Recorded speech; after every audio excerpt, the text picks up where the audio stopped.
Okay, this is just a quick video vlog thing about stupid adverts that I hear on the radio or on the TV or whatever, and I think, that is really stupid. Do people really believe that?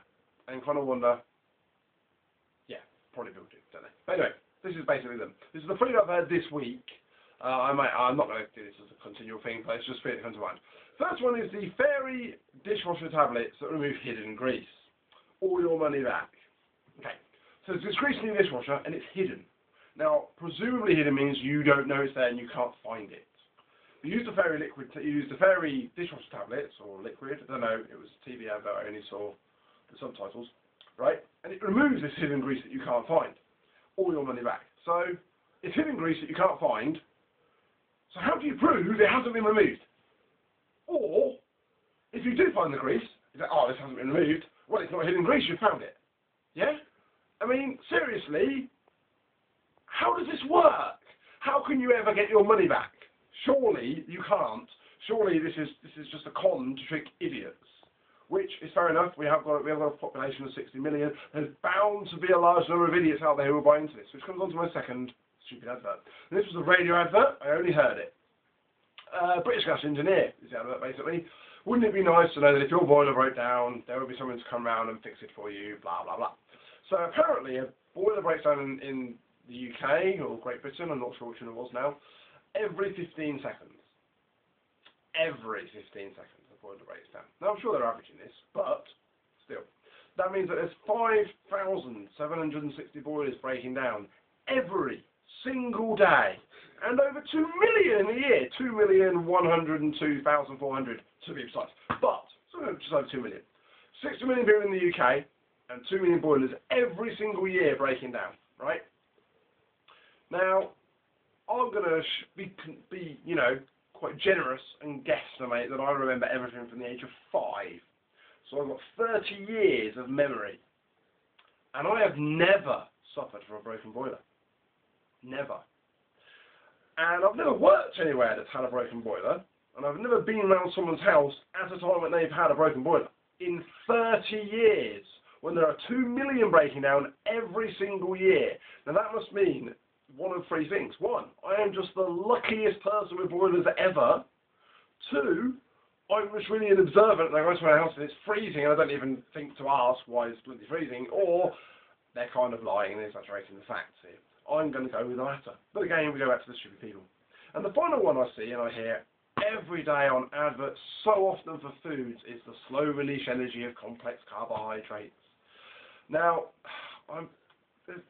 people surely don't believe this still, do they? This was first put forward as an idea 20 years ago, and then they chased it to find the proof of this, and they didn't find anything. And they've carried on pushing it because, you know, people have bought into it. But basically, this is all based on the GI scale. I'm sure everyone must have heard of GI by now. And the lower the number is, the slower the energy is released. Okay, well, let's go for it, right? Okay, it is true. Whole meal grains, whole grains, whatever, are slower release energy than refined white flour. Because white flour has a GI of 70 out of 100. And wholemeal bread has a GI of 69. 1% lower! Whoopee! That makes no real difference whatsoever. Dumbasses. In fact, let's go out on the whole run. Chocolate has a GI of 49. Now that means that chocolate bar for breakfast is better for you than Weetabix.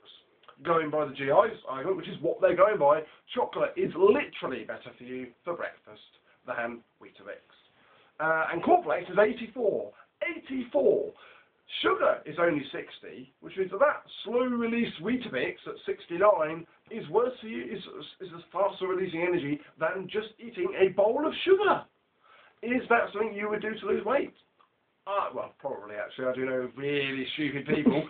But apart from really stupid people who you can't save, no matter what you do or no matter what you say, apart from those really stupid people, no, they're not going to. They're not going to. And do you know what? GI is incredibly low on meat, on bacon, and on cheese. I'm not saying that you should necessarily be eating those things for breakfast every single day. In fact, well, actually, I do. But other than that, you know, other than that, no, you probably shouldn't. Really, the point of this is that slow release energy is a con. it's always been a con. You know, it's always been a case of, is this better than this? Yes, it is, but by a tiny, tiny, tiny minuscule amount, suddenly it's advertised as being good for you. No, this is better for you than this. That is not the same as this being good for you. It's like cigarettes.